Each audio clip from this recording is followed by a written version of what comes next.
जय हिंद, वंदे मातरम। स्वागत है आप सभी का जीएस विद आंसू पर। आज की वन शॉट की वीडियो बिहार दरोगा में एक सीट कंफर्म कराने वाली वीडियो है। हम केवल 10 मिनट के अंदर ऐसे 25 प्रश्न को देखेंगे जो आपको दरोगा बनाने में काफ़ी हेल्प करेगा। अगर आपका सपना है बिहार दरोगा बनकर अपने माता पिता के चेहरे पर खुशी लाना तो यह वीडियो आपके लिए काफ़ी कारगर साबित होने वाली है। वीडियो स्टार्ट करने से पहले आप लोगों से एक ही रिक्वेस्ट है, प्लीज़ वीडियो को लाइक और सेशन ख़त्म होने के बाद किसी भी एक ग्रुप में शेयर जरूर कर दीजिएगा। चलिए शुरू करते हैं। 25 प्रश्न आप सभी दरोगा भाई और बहनों के नाम। पहला प्रश्न है, अकबरनामा का अंग्रेजी में अनुवाद किसके द्वारा किया गया था? मोस्ट इम्पॉर्टेंट प्रश्न है। अकबरनामा का अंग्रेजी में अनुवाद किया गया था हेनरी बेब्रिज के द्वारा, ऑप्शन नंबर सी। अगला प्रश्न देखते हैं, इम्पॉर्टेंट प्रश्न है, निम्नलिखित में से गांधी एज महात्मा के लेखक कौन हैं?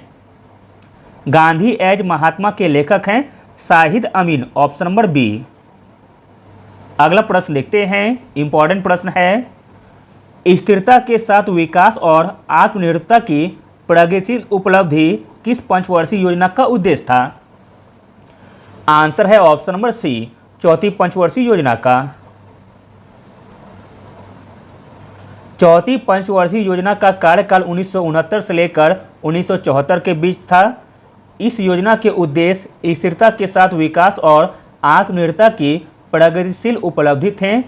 इसका उद्देश्य राष्ट्रीय आय की 5.5% औसत वृद्धि दर और समाज के कमजोर वर्गों के लिए राष्ट्रीय न्यूनतम का प्रावधान भी था। अगला प्रश्न देखते हैं, इम्पॉर्टेंट प्रश्न है, भारत में निम्नलिखित में से कौन सा इस्पात संयंत्र कोयला खदानों के निकट स्थित है? भारत में जो इस्पात संयंत्र कोयला खदानों के निकट स्थित है वह इस्पात संयंत्र है बोकारो, ऑप्शन नंबर सी। अगला प्रश्न देखते हैं, इम्पॉर्टेंट प्रश्न है, निम्नलिखित में से कौन सा महाजनपद सबसे दक्षिणी महाजनपद है?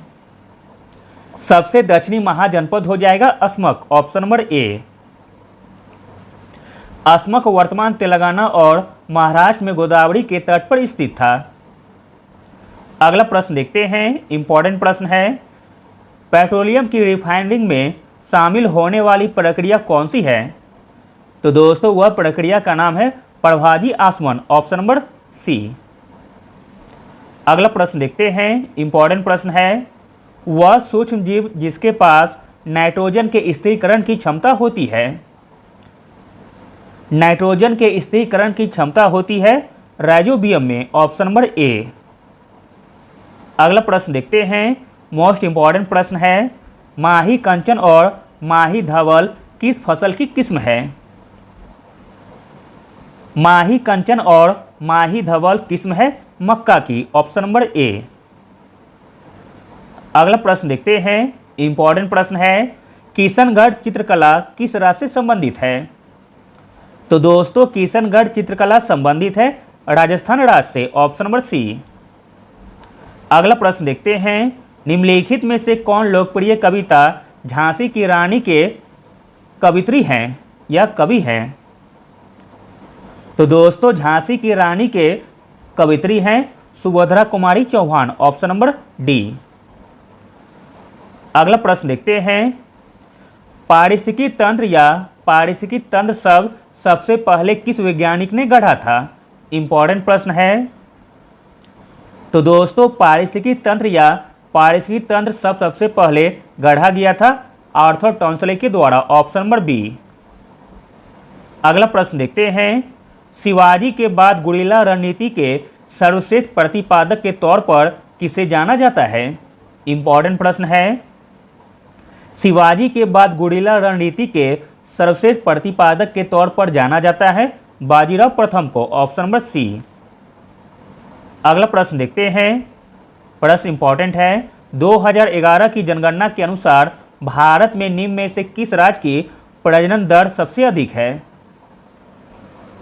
2011 की जनगणना के अनुसार जिस राज्य की प्रजनन दर सबसे अधिक है वह राज्य है अपना प्यारा बिहार राज्य, ऑप्शन नंबर डी।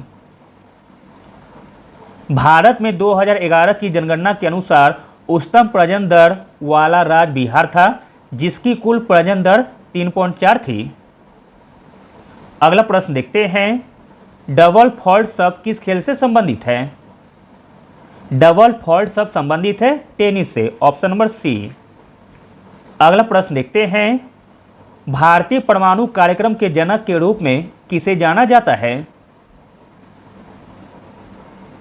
भारतीय परमाणु कार्यक्रम के जनक के रूप में जाना जाता है होमी जहांगीर भाभा को, ऑप्शन नंबर डी। अगला प्रश्न देखते हैं, इंपॉर्टेंट प्रश्न है, शांति काल में दिया जाने वाला सबसे बड़ा वीरता पुरस्कार कौन सा है? शांति काल में दिया जाने वाला सबसे बड़ा वीरता पुरस्कार है अशोक चक्र, ऑप्शन नंबर डी। अगला प्रश्न देखते हैं, इंपॉर्टेंट प्रश्न है, टिक्का रोग निम्नलिखित में से किस फसल से संबंधित है? तो दोस्तों टिक्का रोग संबंधित है मूंगफली से। अगला प्रश्न देखते हैं, मोस्ट इंपॉर्टेंट प्रश्न है और कई बार पूछा गया है एग्जाम में, राष्ट्रीय सशस्त्र आपातकाल घोषित करने के लिए संविधान में सशस्त्र विद्रोह शब्द कब जोड़ा गया था? राष्ट्रीय सशस्त्र आपातकाल घोषित करने के लिए संविधान में सशस्त्र विद्रोह शब्द जोड़ा गया था 44वें संविधान संशोधन अधिनियम के द्वारा, जो कि 1978 में हुआ था।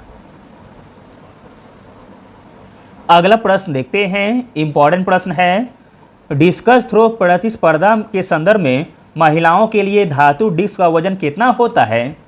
आंसर है ऑप्शन नंबर बी, 1 किलोग्राम। अगला प्रश्न देखते हैं, आर्टिफिशियल इंटेलिजेंस के लिए प्रोग्रामिंग भाषा लिस्प को किसने बनाया है? आंसर है option number B, John McCarthy ने। अगला प्रश्न है, पहली बार जीव विज्ञान शब्द का प्रयोग किसने किया था? पहली बार जीव विज्ञान शब्द का प्रयोग किया गया था टेबीरेनस और लेमार्क के द्वारा, ऑप्शन नंबर सी। अगला प्रश्न है, प्रति वर्ष अंतर्राष्ट्रीय नर्स दिवस किस तारीख को मनाया जाता है? इंपॉर्टेंट प्रश्न है, प्रति वर्ष अंतर्राष्ट्रीय नर्स दिवस मनाया जाता है 12 मई को, ऑप्शन नंबर ए। अगला प्रश्न देखते हैं, इंपॉर्टेंट प्रश्न है, हाल ही में जारी वर्ल्ड प्रेस फ्रीडम इंडेक्स 2023 के 180 देशों में भारत को कौन सा स्थान मिला है? आंसर है ऑप्शन नंबर बी, 161वां स्थान। अगला और अंतिम प्रश्न देखते हैं, छठा हिंद महासागर सम्मेलन कहाँ आयोजित किया जाएगा?